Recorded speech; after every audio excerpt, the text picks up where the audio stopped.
Tapi ya kalau apakah itu yang aku rasakan sekarang, enggak juga sih. Tapi ya gitulah dikit-dikit mungkin. Halo K-Lovers, aku Amanda Sesa dan aku lagi ada di Kapan Lagi Music Talk.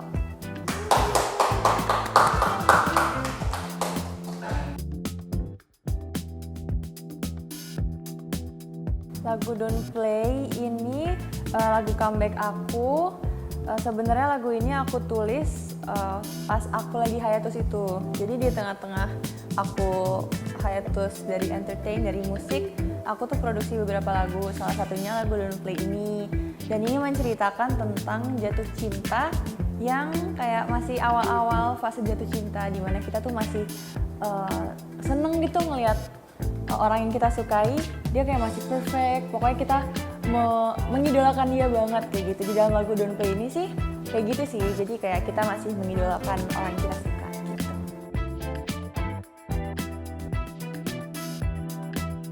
Kalau kenal musik kayaknya dari aku kecil juga emang udah hobi nyanyi-nyanyi kayak gitu. Nyanyi-nyanyi, terus sempet waktu itu les piano, les nyanyi, dan akhirnya belajar gitar sendiri. Tapi kalau misalkan udah serius ke musik ya pada tahun 2019 itu sih, karena sebelumnya juga nggak pernah yang ngeseriusin gitu, nggak pernah kepikiran. Tapi ternyata pada saat 2019 itu aku nyoba-nyoba bikin lagu dan akhirnya diseriusin lah mulai dari saat itu.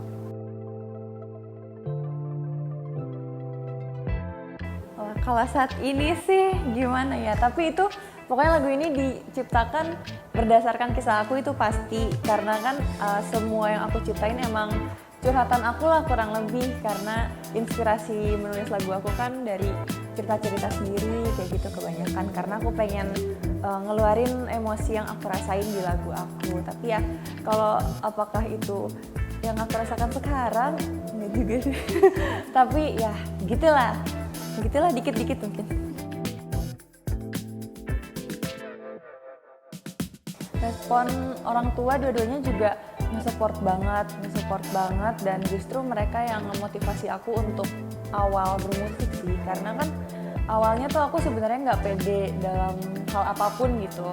Jadi pada saat tahu aku ada lagu dan semuanya itu dibantuin sama orang tua, semuanya aku dimotivasi untuk udah bikin aja lagunya jadi beneran, terus cobalah kali aja nyaman di dunia musik kayak gitu. Dan ternyata emang bener, ternyata di musik itu aku eksplor banyak hal dan belajar, jadi pastinya makin lama juga orang tua nge-supportnya makin tambah gitu.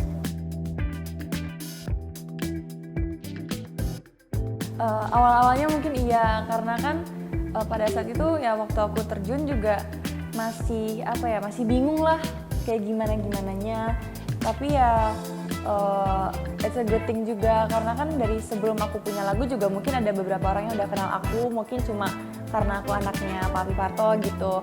Tapi ya saat itu juga aku jadi ngerasa kayak berarti aku harus dalam bermusik ini harus bagus terus, karena kan pastinya membawa nama ayah juga, dan juga aku pengen ngebuktikan kepada semua orang kalau ya aku juga punya karya sendiri, bukan cuma pengen terkenal gara-gara anaknya siapa kayak gitu. Jadi lebih kayak motivasi aku aja sih, supaya aku bikin karya-karya yang bikin orang tuh kenal sama aku dan karya aku, bukan cuma background aja gitu.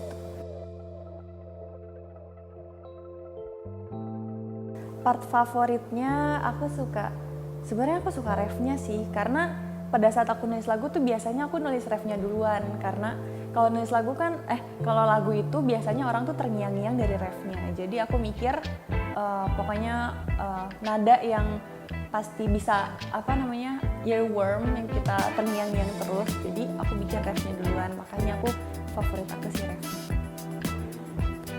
Mulai. Don't play with my heart, I'm begging you from the start. I think I'm falling in love with you, you got me so crazy.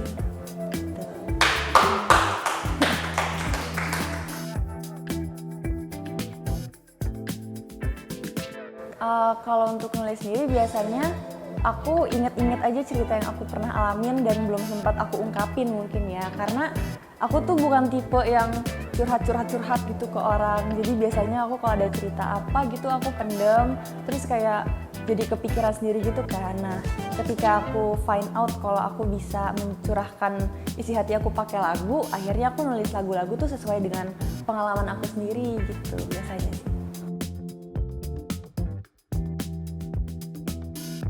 Biasanya sih dari nadanya dulu, karena aku pengen apa ya, dari nada itu nanti bisa aku kembangin kira-kira lagunya mau tentang apa, terus aku mau menyampaikan apa. Tapi biasanya banyak banget tuh di handphone aku tuh voice note recording kayak nada yang cuma random-random aja, tapi tiba-tiba kepikiran dan akan aku kembangkan jadi full lagu gitu.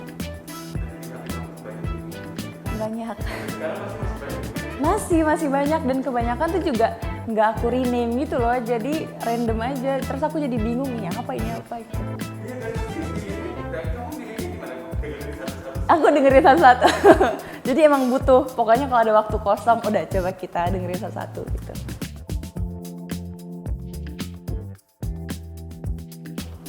Momen lucunya yang paling keinget itu jadi ada satu scene yang take place-nya itu di pantai kan.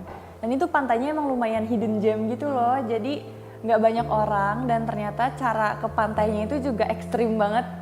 Jadi yang biasanya kalau kan ini kayak dataran biasa, terus pantainya tuh yang di bawah. Biasanya kan kalau kita ke bawah ada kayak gondola atau apa, jadi ini full tangga dan tangganya tuh mungkin nyaris 90 derajat ya. Jadi itu parah banget, stepsnya itu jauh banget.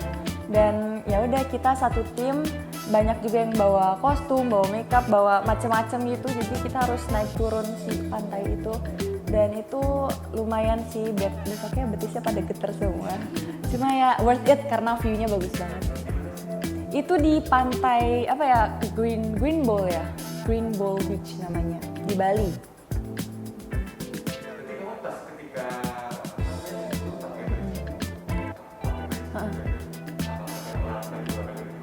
Enggak sih, udah pakai dressnya. Jadi kayak kita juga satu tim itu belum ada yang pernah ke situ kan. Cuma ada salah satu dari tim aku yang nge-suggest untuk rekomendasi, ada nih pantai yang kayaknya nggak rame-rame banget, jadi bisa dipakai buat syuting kayak gitu. Dan cuma dia yang tahu nih pantainya kayak gimana. Dan sementara yang lain tuh belum pernah ke situ, jadi kita nggak expect akan naik turun olahraga seperti itu. Itu aja sih.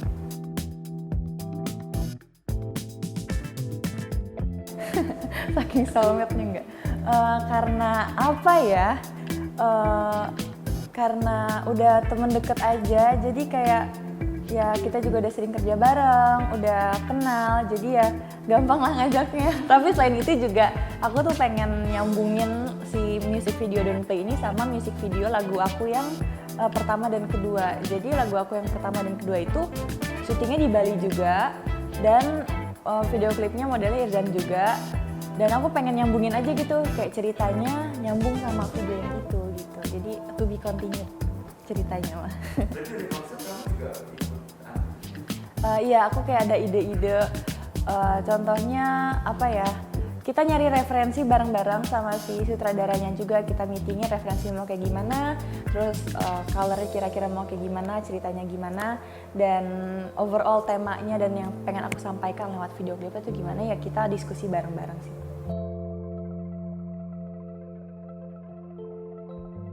Wah, papi itu sosok bapak-bapak aja sih.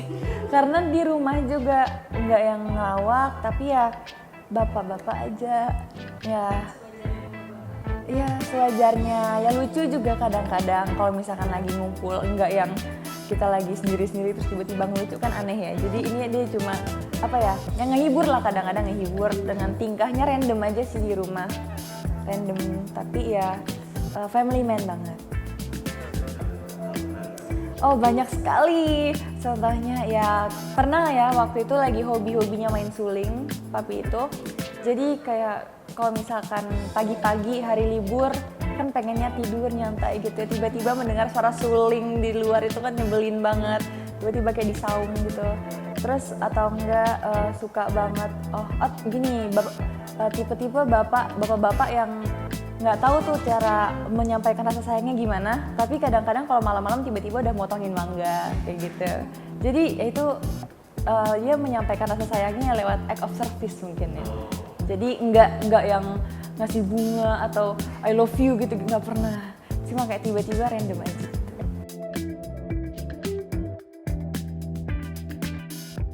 Nasehatnya yang sering banget dibilangin dan emang aku terapin ya harus untuk tetap stay humble dan nggak boleh sombong, itu pasti. Kayak dimanapun kita berada pokoknya harus jaga diri, stay humble, karena ya dengan cara kita nge-treat orang adalah gimana kita mau di-treat kayak gitu. Dan ya apa ya, untuk selalu jaga diri sih sebenarnya. Ya kurang lebih dari situ-situ, dan itu yang selalu papi nasehatin ke anak-anaknya juga gitu.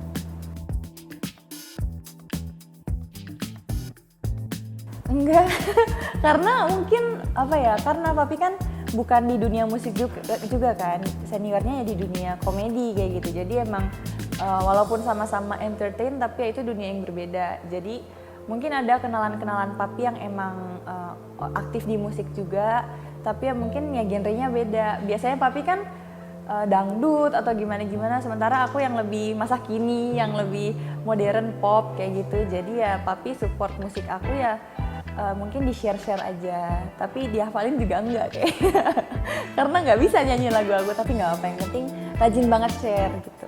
Wah, sangat tidak pernah, karena biasanya yang bantuin dan support untuk dalam segi kayak nganter-nganterin ya pasti mami, karena ya papi nggak pernah nganter-nganterin atau kayak ngasih ide atau ngasih suggestion gitu dalam musik, dalam video klip nggak pernah sih. Cukup doain aja, nggak apa-apa.